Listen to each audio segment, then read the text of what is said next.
et la petite Bélise vous souhaitent la bienvenue. Ce sont des Tursiops truncatus, que l'on appelle également grands dauphins en raison de leur taille pouvant atteindre 4 mètres. Été comme hiver, ils évoluent à leur guise entre deux bassins dans une eau de mer reconstituée et chauffée. Le bassin que vous voyez et un autre situé sous les gradins.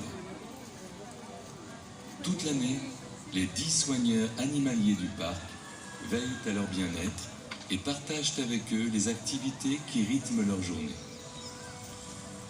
L'alimentation et le jeu sont les principales. Quotidiennement, chaque dauphin consomme environ 8 kg de poissons répartis sur 7 repas. Un menu équilibré établi selon ses besoins énergétiques à base de harengs, merlans, maquereaux, capelans, calamars et sprates. Leur jeu, et parfois leur rapport de force ou amoureux, occasionnent ces marques sur leur corps. Leur peau est fragile et ils utilisent fréquemment leur bouche, pourvue d'une centaine de dents, pour se mordiller, jouer ou s'affronter. Observez-les bien. Leur taille, la forme de leur nageoire, de même que ces marques distinctives, permettent de les identifier. Femke est facilement reconnaissable, elle a toujours eu la nageoire dorsale courbée. Beauty a la peau la plus foncée, et son évent, l'orifice par lequel elle respire, est blanc. Et la plus petite, la plus jeune, c'est Bélise. Chez les grands dauphins, la gestation dure 12 mois. Une fois né, le petit remonte aussitôt à la surface pour respirer. L'allaitement durera environ 24 mois. Chez l'humain, la respiration est un réflexe. Le dauphin, lui, doit penser à respirer. C'est la raison pour laquelle une partie de son cerveau reste éveillée même quand il dort. Ces phases de sommeil sont très courtes et réparties dans la journée. Le grand dauphin possède de grandes capacités d'apprentissage et de mémorisation. Il est même capable de reconnaître son reflet dans un miroir. Sa curiosité envers l'homme et son goût pour le jeu le rendent sympathique, mais il reste un animal sauvage.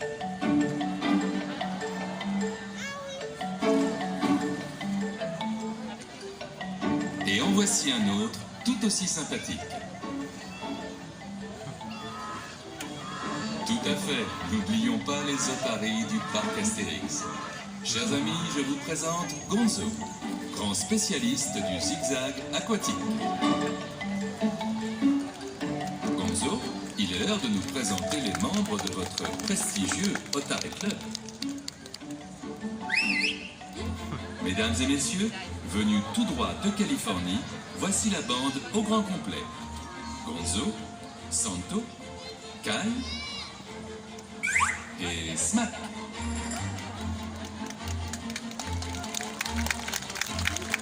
Mais comment différencier les mâles des femelles?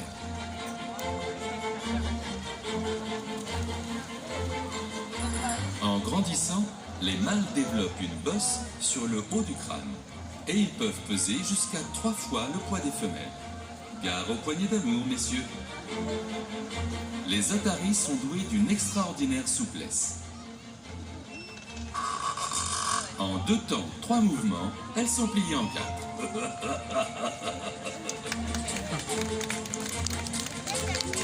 Elles possèdent 2 petites nageoires postérieures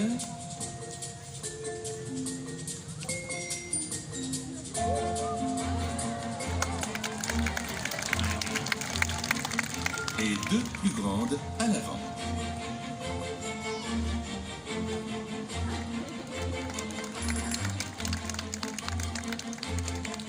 Contrairement au phoque, qui n'a que des toutes petites nageoires qui l'empêchent de marcher.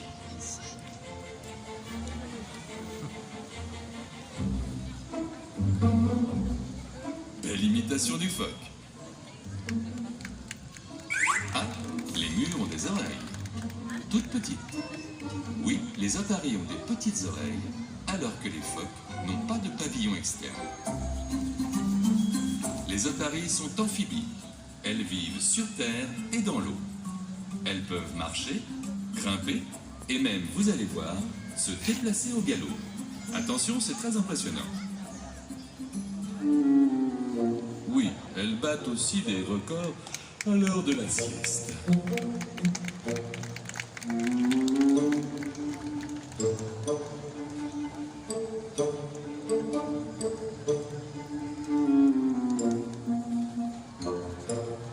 Du grand art, admirez le travail.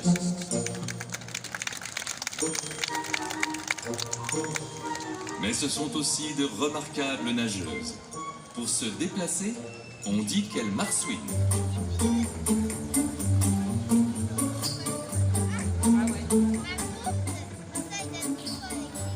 Vous l'aurez compris, les otaries sont d'une agilité surprenante. Dans l'eau comme sur terre. DJ, s'il vous plaît.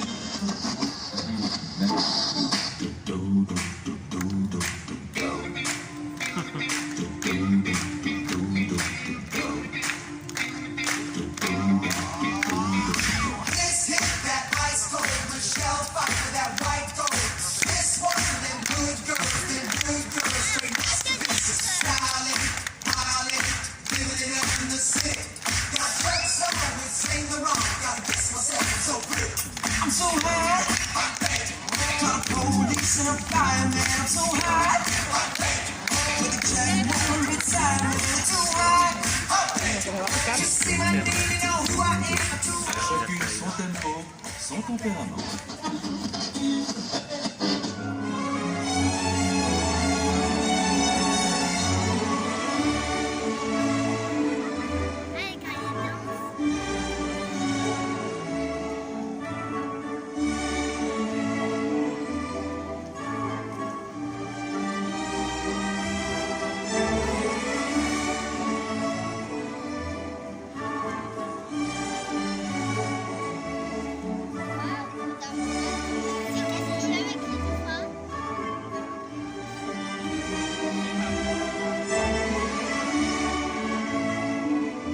Leur présence amicale dans le port de San Francisco le prouve, humains et otaries sont bien colocataires d'une même terre.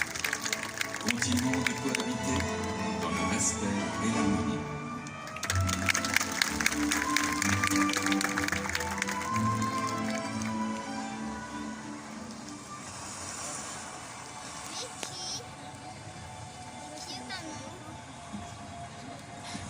Oui, je sais, on n'a pas le droit de passer par là, mais je suis en retard. Bonjour quand même.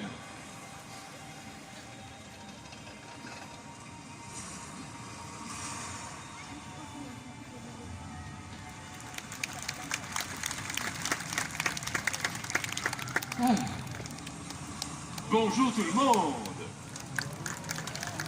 Bien, j'espère que vous êtes doués en apnée, car cette conférence risque de vous couper le souffle quand elle aura commencé. Savez-vous que le mot dauphin vient du grec delphis, qui signifie esprit de la mer? On l'en doit beaucoup aux Grecs. On leur doit également le mot otarion, qui veut dire petite oreille. Tiens, petit sondage. Quelles sont les personnes qui sont là parce qu'elles ont envie de voir des dauphins? Allez-y, levez la main, les grands, les petits. Formidable. Et quelles sont les personnes qui sont venues parce qu'elles ont entendu parler de mes conférences?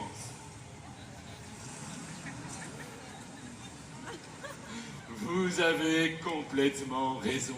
Vous avez beaucoup plus à apprendre de ces grands dauphins, ces Tursiops truncatus, que de moi.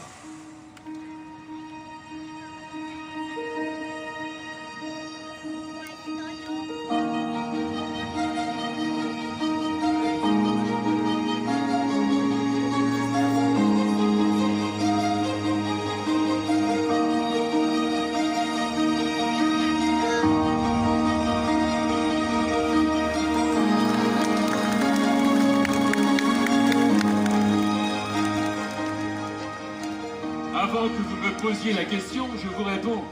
Oui, c'est de l'eau de mer, reconstituée. La planète se réchauffe La banquise est en mode décongélation, elles font, oui. Ainsi font que les océans montent et que votre morale descend. Et oui, qu'est-ce qu'on va devenir le jour où on n'aura plus pied? Des mammifères marins.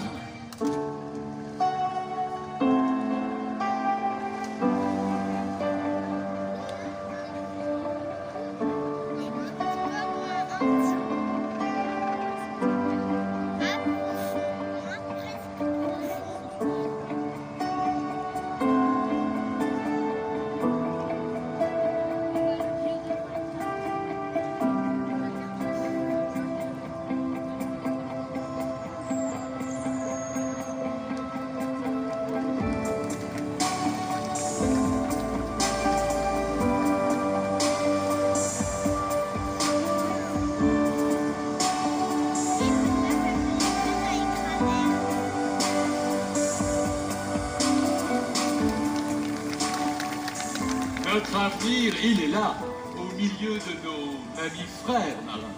Mais à la question, seriez-vous prêt à cohabiter avec une nouvelle espèce de mammifère marin, sympathique? Votre réponse est...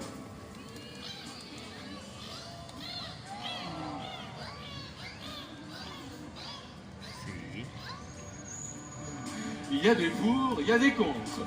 Il va falloir vous adapter, vivre en groupe, chasser les bancs de poissons en frappant la surface de l'eau avec force et vélocité.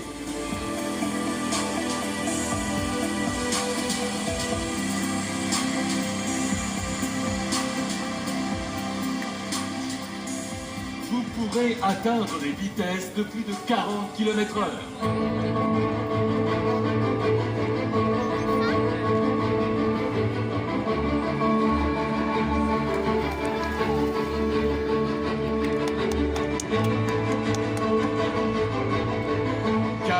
km/h grâce à un corps puissant et profilé.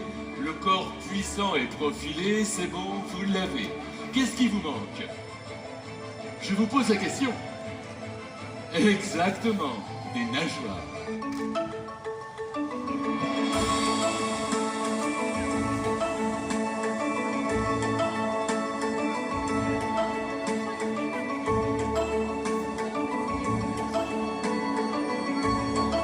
Sachez, mesdames et messieurs, que les nageoires pectorales du dauphin présentent exactement les mêmes os qu'une main humaine.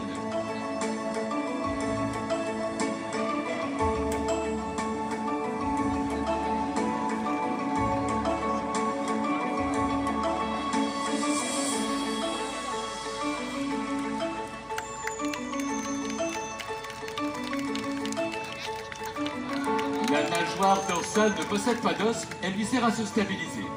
Et la nageoire caudale, sa queue, c'est son moteur.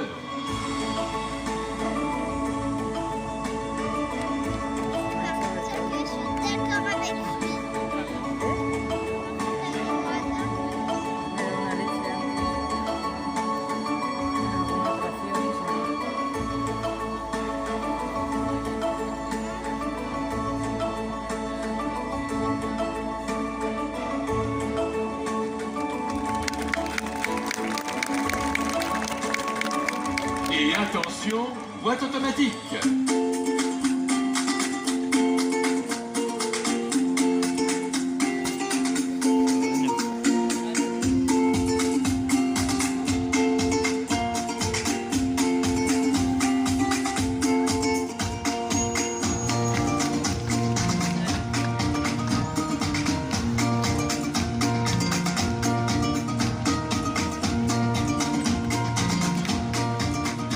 Vous allez pouvoir le constater, les dauphins voient aussi bien dans l'air que dans l'eau.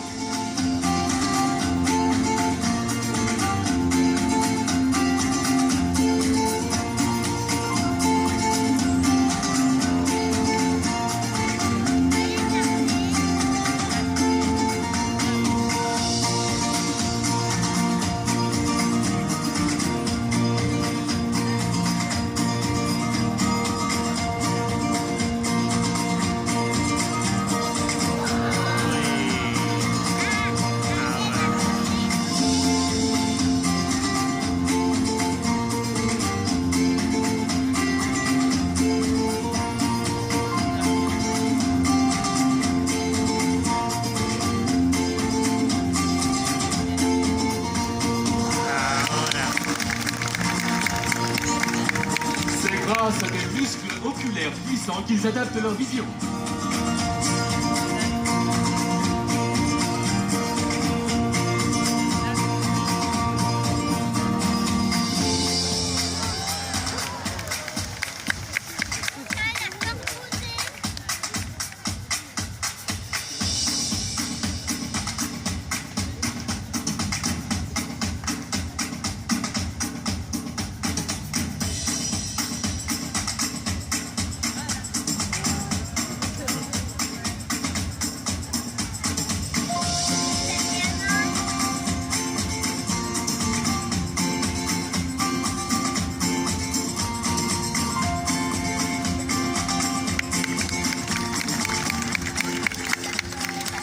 Petite précision, sublime mammifère dégradant.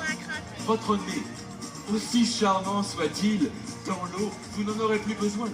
Vos narines vont progressivement remonter vers le haut du crâne, là où se trouve l'évent, la narine par laquelle respire le dauphin.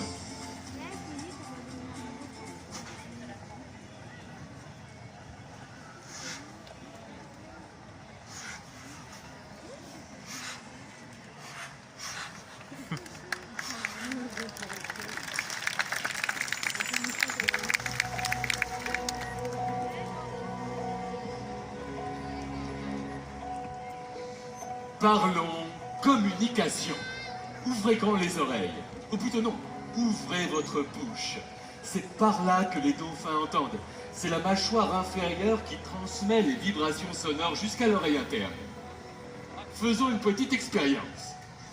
À mon signal, chacun va me dire son prénom. Attention, je m'appelle... Bon, c'est bien. On va reprendre un petit peu plus fort encore. Attention, je m'appelle... Si j'avais été un dauphin, j'aurais compris tous vos prénoms. Les dauphins parlent tous en même temps, comme à l'Assemblée nationale.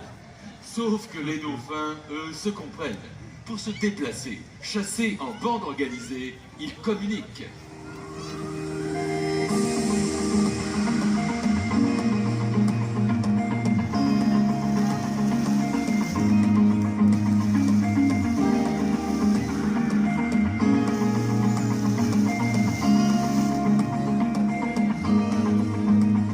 Ils peuvent émettre différents sons à la fois.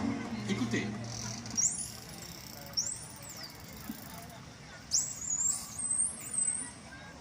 Transmettre ainsi des images, des émotions, des informations simultanément.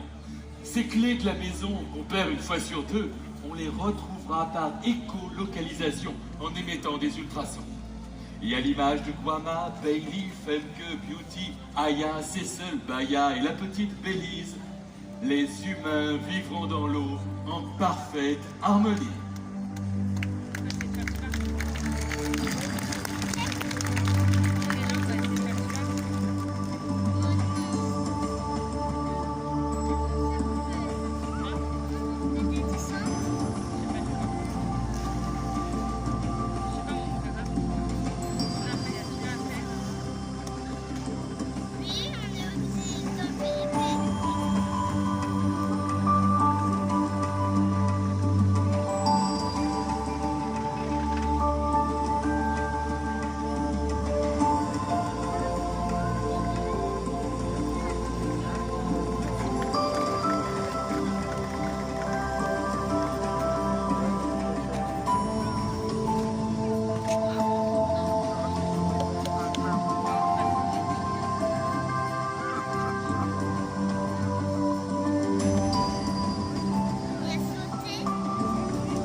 Alors, prêts à onduler, à virevolter sous les vagues, les enfants? Oui, mesdames, oui, messieurs, vous allez évoluer dans l'eau mieux que sur terre.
relation privilégiée avec l'animal rend possible de tels moments.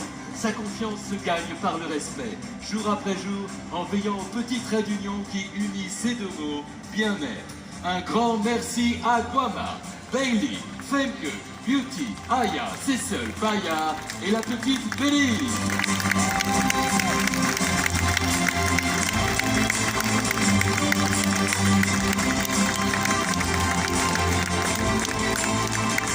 Ainsi qu'à nos facétieux Gonzo, Santo et Kai.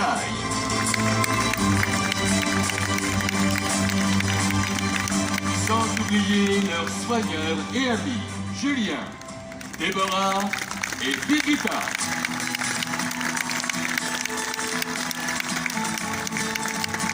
Mesdames et messieurs, les enfants, le navigateur au long discours que je suis a été ravi de partager ce moment avec vous. D'autres aventures gauloises vous attendent. Bon vent sur le parc Astérix, les amis, merci et à bientôt.